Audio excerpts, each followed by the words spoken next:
प्यारे बच्चों, class 12th विषय इकोनॉमिक्स वीकली टेस्ट की भांति ही जिला प्रशासन ने प्री बोर्ड एग्जाम लेना शुरू कर दिया है। विभिन्न जिलों में प्री बोर्ड एग्जाम हो रहा है क्लास 12th का।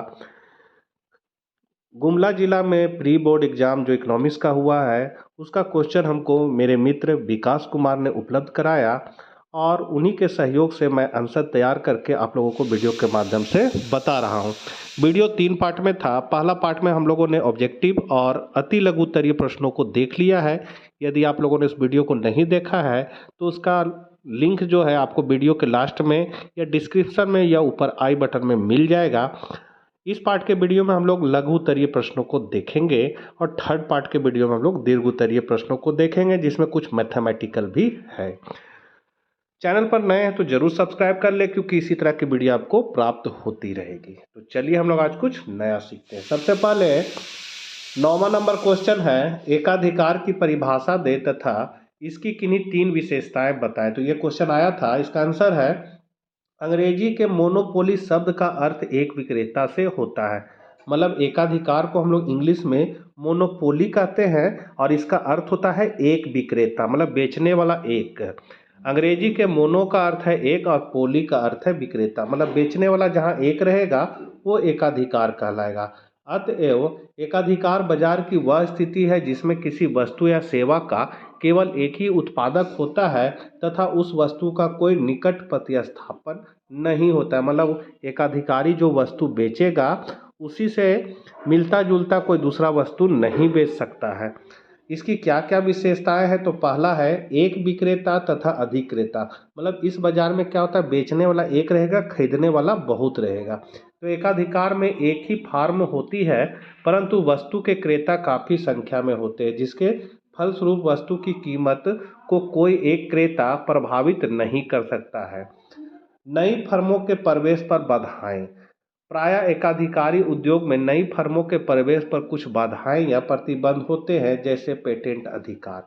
पेटेंट अधिकार क्या होता है कि मान लीजिए आपका हीरो होंडा कंपनी है और उसके अंतर्गत हमको कोई अपना गाड़ी निकालना है तो हमको उससे पहले अनुमति लेना होगा कि हम आपके अंडर में भाई निकालना चाहते हैं, लोगो आपका रहेगा।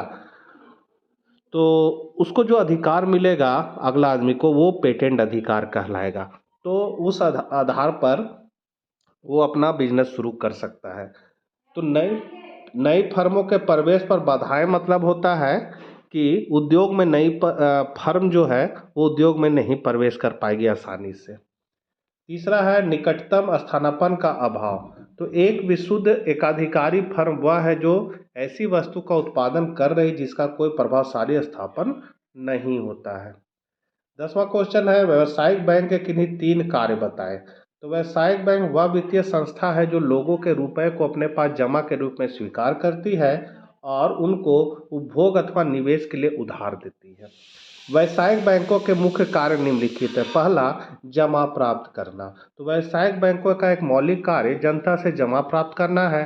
जनता से प्राप्त जमा पर बैंक के कुछ ब्याज भी देता है तथा इसी जमा की रकम को अधिक ब्याज की दरों पर कर्ज देकर मुनाफा प्राप्त करते हैं। व्यावसायिक बैंक 3 प्रकार के खातों में रकम जमा करते हैं। पहला अस्थायी खाता, दूसरा चालू खाता और तीसरा है बचत बैंक खाता।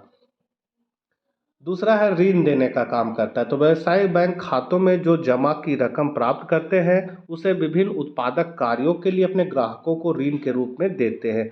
विभिन्न खातों में जमा रकम पर चुकाई गई ब्याज की राशि एवं ऋणों से प्राप्त ब्याज की राशि का अंतर ही बैंक का मुनाफा होता है। बैंक निम्न प्रकार से ऋण देते हैं, जैसे अधिविकर्ष के रूप में, नगद साख के रूप में, ऋण एवं अग्रिम के विनिमय, बिलों अथवा हुंडियों का बट्टा करना तथा याचना तथा अल्प सूचना ऋण। इतना तरह से ऋण देता है। तीसरा इसका है समान उपयोगिता संबंधी कार्य, जिसमें है कि बैंक के समान उपयोगिता संबंधी कार्य निम्न है। पहला, विदेशी विनिमय का क्रय विक्रय। दूसरा, बहुमूल्य वस्तुओं की सुरक्षा। तीसरा है साख प्रमाण पत्र एवं अन्य साख पत्रों को जारी करना। चौथा, ग्राहकों को दूसरे की साख के बारे में जानकारी देना। पांचवा है व्यावसायिक सूचना तथा आर्थिक आंकड़े एकत्र करना। वित्तीय मामलों के संबंध में सलाह देना और मुद्राओं को एक स्थान से दूसरे स्थान पर भेजने की सुविधा देना। ये सब व्यावसायिक बैंक के कार्य हैं। 11 क्वेश्चन है उत्पादन फलन क्या है? तो अपनी भाषा में हम बोलेंगे कि उत्पादन और साधन के बीच एक तरह का जो संबंध होता है उसी को हम लोग उत्पादन फलन कहते हैं। तो ये वाटसन के शब्दों में कि एक फर्म के भौतिक उत्पादन और उत्पादन के भौतिक कारकों के संबंध को उत्पादन फलन कहा जाता है। जैसे यहाँ आप देख सकते हैं क्यू एक्स बराबर फंक्शन ऑफ एल के। यहाँ क्यू एक्स जो है वो आपका उत्पादन है और एल के आपका साधन है। तो क्यू आर मतलब उत्पादन और साधन के बीच संबंध को कौन बता रहा है? एफ। एफ मतलब दोनों के बीच फलनात्मक संबंध को बता रहा है। तो ये पूरा जो है वो उत्पादन फलन कहलाएगा। यहाँ पर लिखा हुआ है कि जहाँ क्यू एक्स है सो एक्स वस्तु का भौतिक उत्पादन है, एल श्रम की भौतिक इकाइयाँ हैं, के पूंजी की भौतिक इकाइयाँ और एफ फलन को बता रहा है। 12 नंबर क्वेश्चन है किसी वस्तु की मांग को प्रभावित करने वाले कारकों की व्याख्या करें। तो मांग को प्रभावित अथवा निर्धारित करने वाले तत्व, पहला है आय में परिवर्तन। तो जब लोगों की आय बढ़ जाती है तो उनकी क्रय शक्ति बढ़ जाती है और वस्तुओं की मांग बढ़ जाती है। आय के घटने से कम वस्तुओं की मांग होने लगती है। कहने मतलब है उपभोक्ता का जब आय बढ़ेगा, इनकम बढ़ेगा तो वो मांग को बढ़ा सकता है, और जब आय उसका कम हो जाएगा, कम कमाएगा पैसा तो कम मांग करेगा। दूसरा है मूल्य में परिवर्तन। तो समानता कीमत के कम होने पर वस्तुओं की मांग बढ़ती है और कीमत के बढ़ जाने पर वस्तुओं की मांग घट जाती है। कहने मतलब जब किसी वस्तु का दाम ज़्यादा रहेगा तो उसका कम मांग किया जाएगा और कम उसका दाम रहेगा तो ज़्यादा मांग किया जाएगा। तीसरा है जनसंख्या में परिवर्तन। तो जनसंख्या के बढ़ने पर समस्त वस्तुओं की पहले की तुलना में मांग बढ़ जाती है और जनसंख्या के घट जाने पर मांग कम हो जाती है। जलवायु तथा मौसम में परिवर्तन। तो वर्षा के मौसम में छाते तथा बरसाती की मांग होती है, जाड़ा में ऊनी कपड़ों की तथा गर्मी में कूलर ठंडे पेय पदार्थों की मांग बढ़ती है। पांचवा है अनुमान में परिवर्तन। जब किसी कारण से भविष्य में किसी वस्तु के न मिलने का अनुमान होने लगता है तो अधिक कीमत पर भी अधिक मांग होती है। छठा है आय के वितरण में परिवर्तन। सातवां आदत रुचि और फैशन में परिवर्तन। आठवां विज्ञापन। तो इतना है मांग को प्रभावित करने वाले कारक। आप कोई 4 या 5 पॉइंट लिख सकते हैं। 13 नंबर क्वेश्चन है उत्पादन संभावना वक्र क्या है?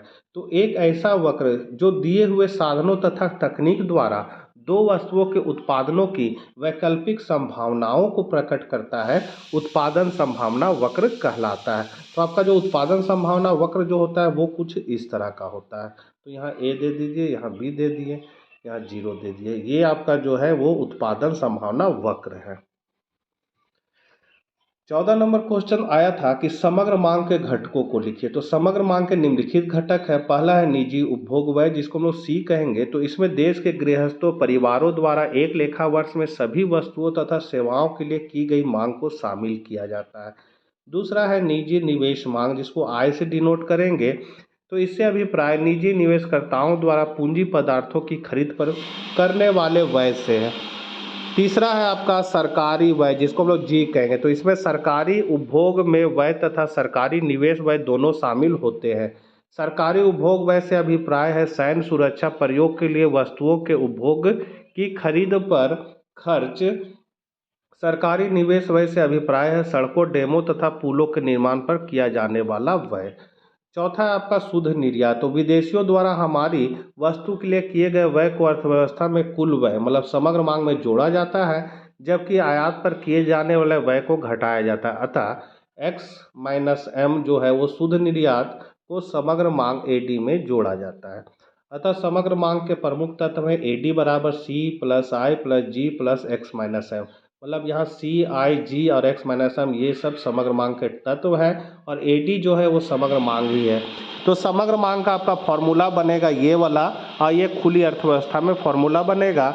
दूसरा फॉर्मूला है एडी बराबर सी प्लस आई, ये फॉर्मूला आपका बंद अर्थव्यवस्था में। यहाँ लिखा हुआ है जहाँ एडी समग्र मांग है, सी निजी उपभोग व्यय है, आई है सो निजी निवेश व्यय है, जी सरकारी व्यय है और एक्स माइनस एम जो है वो निर्यात शुद्ध निर्यात है। मतलब इस फॉर्मूला में आप जो सी आई जी देख रहे हैं यहाँ मतलब लिखा हुआ। 15 नंबर क्वेश्चन है मुद्रा के किन्हीं 3 मुख्य कार्यों का वर्णन करें। तो प्रोफेसर किल्ले ने मुद्रा के कार्यों को निम्नलिखित 3 वर्गों में विभाजित किया है। पहला है प्राथमिक या मुख्य कार्य, इसे आधारभूत अथवा मौलिक कार्य भी कहते हैं। तो मुद्रा के इसके अंतर्गत 2 मुख्य काम है। पहला विनिमय का माध्यम।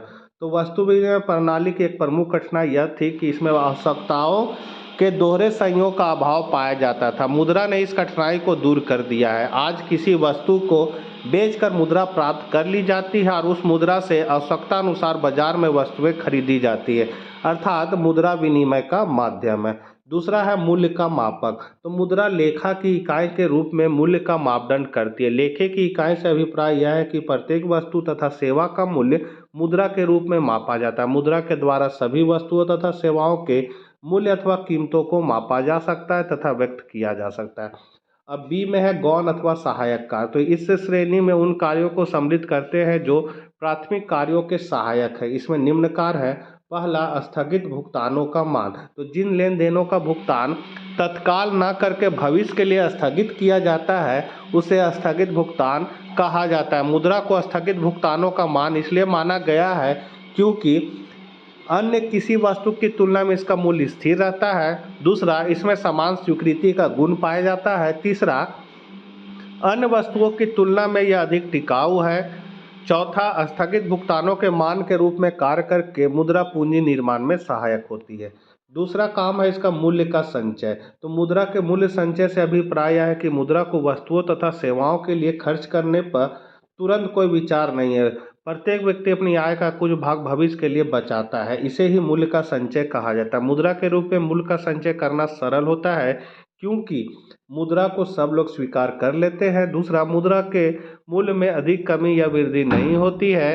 तीसरा, मुद्रा का संग्रह सरलता से किया जा सकता है। चौथा, मुद्रा के रूप में बचत करने में बहुत कम स्थान की आवश्यकता होती है। तीसरा है मूल्य का हस्तांतरण। तो मुद्रा मूल्य के हस्तांतरण का कार्य करती है क्योंकि इसके माध्यम से कोई व्यक्ति अपनी क्रय शक्ति दूसरे को दे सकता है अथवा एक स्थान पर अपनी अचल संपत्ति को बेचकर दूसरे स्थान पर संपत्ति खरीद सकता है।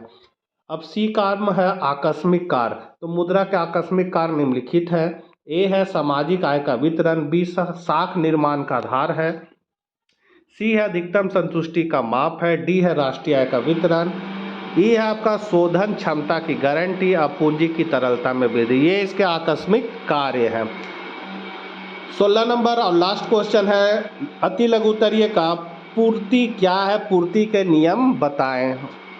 तो किसी वस्तु की उस मात्रा से लगाया जाता है जिसको विक्रेता एक निश्चित समय तथा एक निश्चित कीमत पर बाजार में बेचने के लिए तैयार रहते हैं। प्रोफेसर डुल्ली के शब्दों में पूर्ति का नियम बताता है कि जितनी कीमत अधिक होगी उतनी ही पूर्ति अधिक होती है और कीमत कम होने पर पूर्ति कम हो जाती है।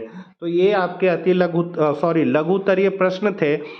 तीसरे पार्ट के वीडियो में हम लोग दीर्घ उत्तरीय प्रश्नों को देख लेंगे जो 17 से 21 तक है। इसमें आपको 4 क्वेश्चन बनाना है और इसमें कुछ मैथमेटिकल है, इसमें समय और लगेगा। वीडियो बहुत लंबा हो रहा है इसीलिए अब यहीं स्टॉप करते हैं। चैनल पर पहली बार है तो सब्सक्राइब कर लें। मिलते हैं नेक्स्ट वीडियो साथ। जय हिंद, जय भारत।